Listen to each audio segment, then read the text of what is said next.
Hey guys, it's cowonhill. I just want to start this commentary with a massive thank you to all of my new subscribers. Welcome to my channel. Make sure you check out my nuke without kill streaks, and I'm just going to start this commentary with saying a bit about me. Where I am with the kind of gaming thing is, as I tell you this in the video anyway, but I maintain a 3:1 KD, so I think I qualify for giving tips, but I do have to try hard, and I play a lot and I practice a lot, and kind of, you know, I don't just naturally get a 3:1 KD. I do try quite hard to get it, so you know, it's worth watching, I'd say. So go ahead and check that out and see my nuke without kill streaks. I also just want to say a massive thank you to Woody's Gamertag, who gave me this opportunity to do the dual commentary with him, and yeah, it worked out really good, and I'm really happy with the result, and yeah, thanks Woody.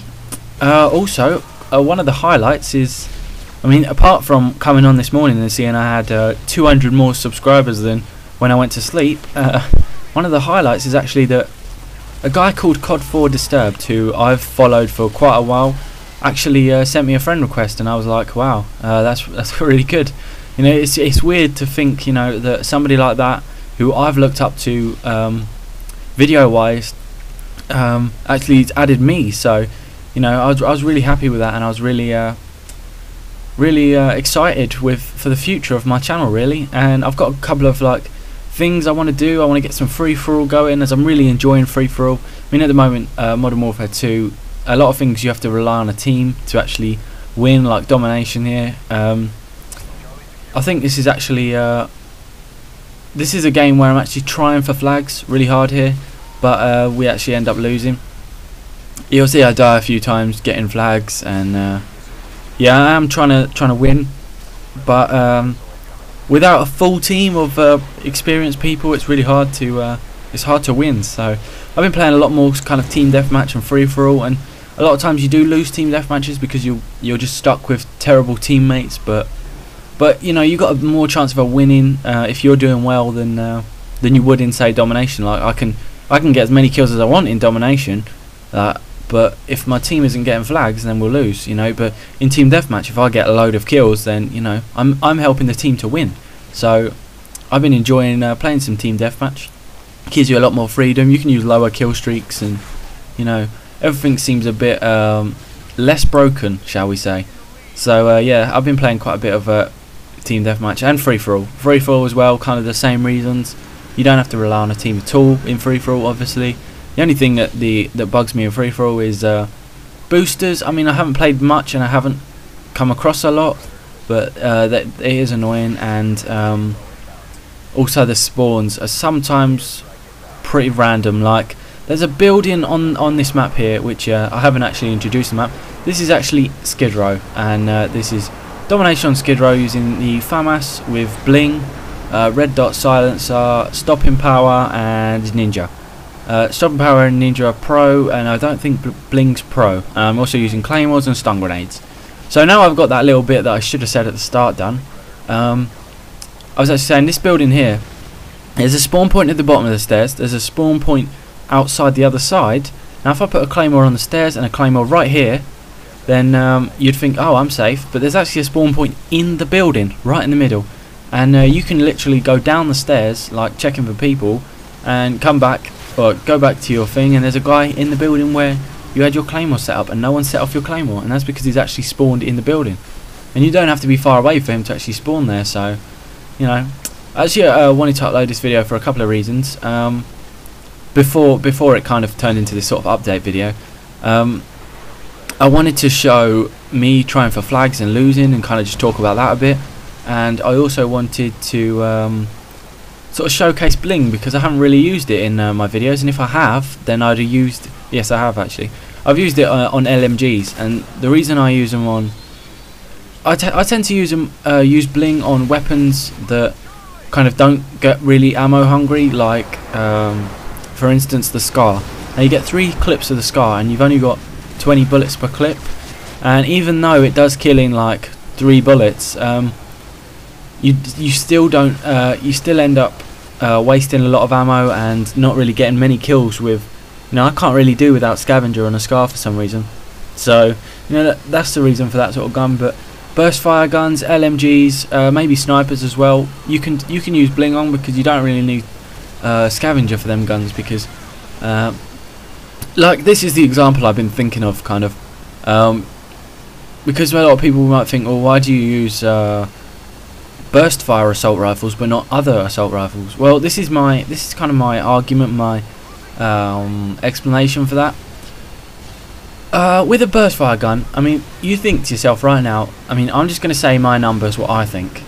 If I miss someone with a FAMAS, it might take me 4 or 5 shots, like as a bad shot, yeah, which is what, half a clip of a FAMAS. I mean, obviously, I know people are going to correct me with stats and that, because, you know, people always do, and I like that. I like that, comment in the things, and people talk a lot about gun stats and that, and I really like, I enjoy that. So, you know, go ahead and tell me stats and whatever. But if I miss 4 or 5 shots of a FAMAS, like of bursts, then, you know, that's like half a clip. I'll say that, okay. And if I miss with a tar, dying on the flag there. Anyway, if I miss with a tar or say a scar, then I might use way over half the clip. I might use almost a whole clip, and I'm sure that most of you, like, I'm sure a lot of people would be agreeing with me now. I mean, obviously you can disagree. I don't mind that, but this is just my opinion. I doubt I rarely ever use over half a clip of a FAMAS to kill someone, but I might use, well, most of the time I'm going to say I use more than half a clip of say a TAR, which is also a very powerful gun to kill someone, and especially if you're using something like an assault rifle like the I'm trying to think of one, like the ACR. If you miss quite a lot of bullets with the ACR, because it's low powered and high rate of fire, then you use up a lot of your ammo. You're better off with guns which are very high power and burst fire, so, or even single shot like the FAL.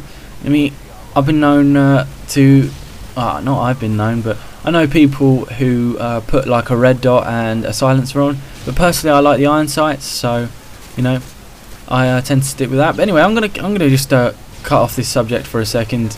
You know, go ahead and give me your thoughts in the comments box. Rate the video, remember, and yeah, just give me your thoughts on bling. Do you use bling on other assault rifles? Do you use it on SMGs? I mean, how do you cope without the scavenger thing? And I'm excluding one man army from this because it does like what scavenger does. So, you know, what I'm actually doing here in the video is trying to make my way into B. And what I'm trying to do is work my way into the spawn right and hopefully kill enough guys that they'll actually stop spawning inside B, and they'll be pushed out to, say, the hallway or something. And I actually think I've done it, but it doesn't actually work out as planned. Actually, I was going to go make a detour there and take C, but then I decided to continue my quest on B. And I don't know where I'm going here. I can't actually remember much of the video, but I'll try and explain what I'm doing. I think I'm going back to B here, but I was trying to take B and push up onto B, and you will see I actually try and take it. So, I mean, I do die there, but oh well.